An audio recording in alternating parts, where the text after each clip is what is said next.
ईद के दूसरे दिन एक हंसता बसता घर जो था वो मातम बन गया। एक माँ को दिन दिहाड़े बिला वजह उसके बच्चों के सामने कत्ल किया गया और फिर जमीन पर पांव मारकर ललकारा भी गया।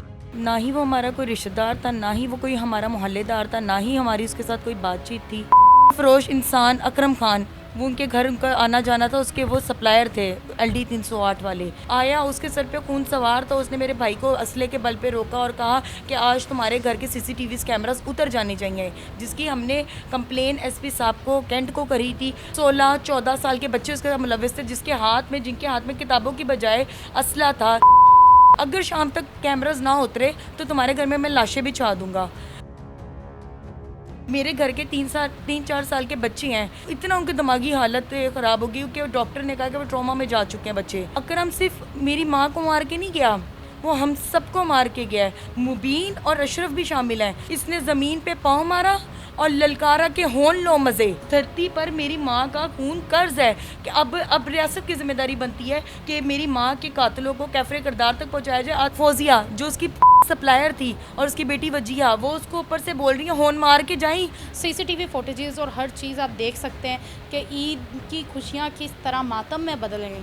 अस्सलामुअलैकुम नाज़रीन, पाकिस्तान स्टोरीज़ के साथ मैं हूं आपकी मेज़बान हुमा खालिद। नाज़रीन, आज की दिल दहला देने वाली कहानी अगर आपको बताई जाए तो आप लोगों ने सुना होगा कि ईद के दूसरे दिन एक हंसता बसता घर जो था वो मातम बन गया। क्या वजह थी कि एक माँ को दिन दिहाड़े बिला वजह उसके बच्चों के सामने कत्ल किया गया और फिर ज़मीन पर पाँव मारकर ललकारा भी गया। आइए उनकी बेटी सदफ हमारे साथ मौजूद हैं, सदफ अनायत से बात करते हैं और सारा मामला जानते हैं कि आखिर क्या वजह थी। कोई वजह भी नहीं बनी, ना ही वो हमारा कोई रिश्तेदार था, ना ही वो कोई हमारा मोहल्लेदार था, ना ही हमारी उसके साथ कोई बातचीत थी। हम लोग के घर CCTV कैमरास हैं, इससे बड़ा क्या प्रूफ होगा कि वो कभी इसने हमारे घर की दहलीज भी पार नहीं करी।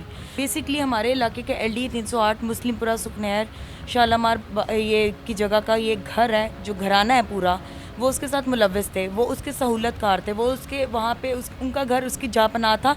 दहशतगर्द, मेरी माँ का कातिल और नाजायज़ असला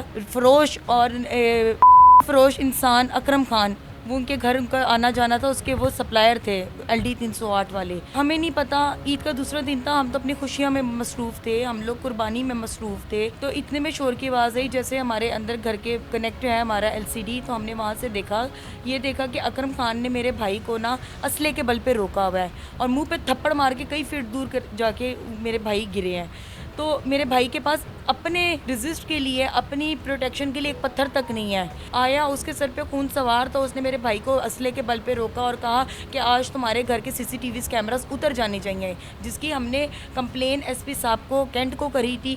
SP कैंट के इंस्ट्रक्शंस पे हमारे भगवानपुरा थाना में हमारे SHO को कहा गया था, इंस्ट्रक्ट की गई थी SP कैंट की जानिब से कि इसके खिलाफ ऑपरेशन किया जाए। उसने रोका, शायद उसको इत्तला मिल गई थी कि हमने बताया। मेरी अम्मी ने एक अलम बुलंद किया हम लोगों ने कि मेरे मुल्क के बच्चों को, जो छोटे उम्र के बच्चे थे, जैसे आपने देखी होंगी फुटेजेस जो IG साहब वगैरह की तरफ से, पुलिस डिपार्टमेंट की तरफ से शेयर की गई हैं कि उनकी उम्रें क्या है, 20-22 हद है 20-22-24 साल।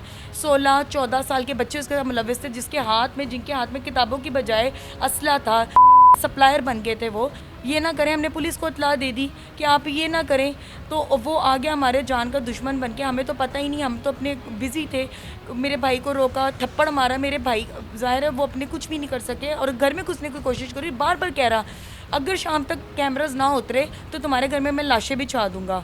मेरे घर के 3-4 साल के बच्चे हैं, जिन पे के जहन पे आज इतना असर हुआ कि आज हम साइकेट्रिस्ट को बुला के उनका ट्रीटमेंट करवा रहे हैं। इतना उनकी दिमागी हालत ख़राब हो गई कि डॉक्टर ने कहा कि वो ट्रॉमा में जा चुके हैं बच्चे। अकरम सिर्फ मेरी माँ को मार के नहीं गया, वो हम सबको मार के गया है। एक मोहल्ले में या कुछ इलाकों में नशा फरोश करने वाला इंसान था, असले के बल पर, कुछ थानों में पैसे खिलाकर उस बल पर इसने बदमाशी का राज यहाँ पे बनाया हुआ था। गरीब घरानों के बच्चों को वो अपने साथ मिला के चर्च की सप्लाई करता था। ये कसूर हो गया कि भाई उसमें CCTV कैमराज में उसकी खुलेआम दहशतगर्दी, उसकी असले की नुमाइश, उसकी सप्लाई, सब कुछ नोट डाउन हो रही थी और वो हमारा उस दिन खून का प्यास, ये तरह से बात करता था। इसको या तो ये इतना डरपोक था कि जाहिर है इसको मतलब ये हर बात में करता था। तो उस दिन हमने कहा कि तुम जाओ, हम अपने भाई को अंदर कर रहे थे, लेकिन इसके सर पे खून सवार था। मैं आपके साथ फुटेज शेयर करूंगी कि इसमें LDA 308 का मुबीन और अशरफ भी शामिल हैं, जो उसको परसुएट कर रहे हैं कि भाई मतलब उसको, जब उसने मेरी माँ को फायर किया, एक होता है कि इंसान जैसे डर जाता है, नहीं, इसने ज़मीन पे पाँव मारा और ललकारा के होन लो मज़े। मुझे देख के उसने कहा होन लो मज़े, और फिर उसको क्या नाम है, पीछे से मुबीन ने इसको परसुएट कर रहा है। मैं आपको तस्वीर शेयर करूंगी, देखिएगा आप वो CCTV कैमरे की, कि वो परसुएट कर रहा है कि अभी एक ही मारा और मारो। जैसे किसी ने हमारे सर पर, जो हमारे वोट लेकर ऐवानों तक पहुँचते हैं, हमारे सर पे दस्ते शफ़क़त नहीं रखी, जो आते हैं और ये कहते हैं कि अगर कोई पुलिस की नेग्लिजेंस हुई, उनकी वर्दियां हम उतारेंगे, हम आपकी जानों के प्रोटेक्शन करेंगे, हम यहाँ के टैक्स पेयर हैं। और अब तो मेरी माँ ने इस मुल्क को खून दे दिया है, इस धरती पर मेरी माँ का खून कर्ज है कि अब रियासत की जिम्मेदारी बनती है कि मेरी माँ के कातिलों को कैफरे किरदार तक पहुँचाया जाए। और आज 10 दिन से मैंने अपनी माँ को देखा नहीं, वो कब्र में है, शहीद हुई हैं। और इस मुल्क ने क्या किया, अभी तक 10 दिन से एक नशा फरोश, एक नाजायज़ असला रखने वाला, एक बदमाश, एक दहशतगर्द, एक फ़िरौन उनसे पकड़ा नहीं गया। मैं दरख्वास्त करूंगी आला अदारों से, सिक्योरिटी अदारों से, कि वो पुलिस के साथ मुकम्मल ताउन करें, मुकम्मल उनको जो भी चाहिए उनको पकड़ने के लिए उनके साथ मुकम्मल ताउन करें, ताकि मेरी माँ के कातिलों को कैफरे किरदार तक पहुँचाया जाए। खातून है फौजिया, जो उसकी सप्लायर थी, और उसकी बेटी वजिया, वो उसको ऊपर से बोल रही है होन मार के जाई, होन मार के जाई, और ऊपर नीचे से उसने अपना भतीजा भेजा है मुबीन, जो पकड़ा गया है, और उसका भाई अशरफ, कि जाके उसको अगर वो एक मारे तो मतलब तुम परसुएट करो और मारने के लिए। उसके पास जो अगर वो ऑटो पे लगा होता तो उस दिन एक लाश नहीं जानी थी, कितनी लाशें और भी जानी थी। CCTV कैमरास की क्या ज़रूरत पड़ी आपके घर पे कि आपको लगाने पड़े, और वो CCTV कैमरास की वजह से आपकी माँ की जान भी गई है, तो क्या वजह थी इन CCTV कैमरास की? देखिए मैडम, ये CCTV कैमरा कोई आज 1 महीना, ये 2 महीने, ये 1 साल 2 साल पुराने नहीं है। ये 2016 में हम लोगों ने लगवाए थे। हमारी गाड़ी खड़ी होती है वहाँ के प्रोटेक्शन के लिए, जैसे आप देख सकते हैं हमारी गलियाँ थोड़ी तंग हैं, तो 1-2 दफ़ा ऐसा हुआ हम लोगों की गाड़ी पे स्क्रैचेस आए हैं, हम लोगों की गाड़ी पर विंड स्क्रीन तोड़ी गई है। तो आप किसी से भी पूछ सकते हैं मोहल्ले से, हम यहाँ के सबसे मोअज़्ज़ज़ तरीन लोग हैं, और हमने कभी किसी से झगड़ा तक नहीं किया, बल्कि हम तो उल्टा सबकी मदद करते आए हुए हैं। तो हमने अपनी प्रोटेक्शन के लिए, हमने कहा हम किसी से झगड़ते नहीं, हम अपनी प्रोटेक्शन के लिए लगा लेते हैं। ऊपर से हमारे घर के बच्चे हैं, और रिसेंटली में भी आप लोगों ने कैप्चर किया कि एक कुछ अर्सा पहले हमारे इलाके की एक बच्ची किडनैप हुई थी, दिन दिहाड़े किडनैप हुई थी। तो हमारे CCTV कैमरास की वजह से सिक्योरिटी एजेंसीज को हेल्प आउट हुए थे कि भाई वो बच्ची या वो दहशतगर्द कहाँ गए। हमने अपनी सिक्योरिटी के अलावा पूरे इलाके की सिक्योरिटी है इसमें। बहुत शुक्रिया नाज़रीन, सारी बात आपके सामने है। एक वीडियो वायरल होने वाली जो थी कि एक माँ को दिन दिहाड़े उसके बच्चों के सामने कत्ल किया गया, उसे शहादत नसीब हुई, और किस तरीके से उस इंसान ने ललकारा।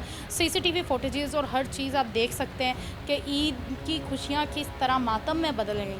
ऐसे लोगों से दूर रहें और माशरे में ऐसे लोगों के ख़िलाफ़ लड़ें। जैसे इनकी माँ ने अपनी जान दे दी अपने वतन के लिए, अपने वतन अज़ीज़ के लिए, तो हमारा हक़ बनता है कि उनके खून का जो कर्ज़ है वो अदा करें, वो इस तरीके से कि इनको इंसाफ मिले, उस मुलजिम को गिरफ़्तार किया जाए और उसको फांसी दी जाए, क्योंकि उस जैसे जो मुलजमान हैं उनका माशरे में खुला घूमना जो है वो बिल्कुल ख़तरनाक है, काफ़ी ज़्यादा।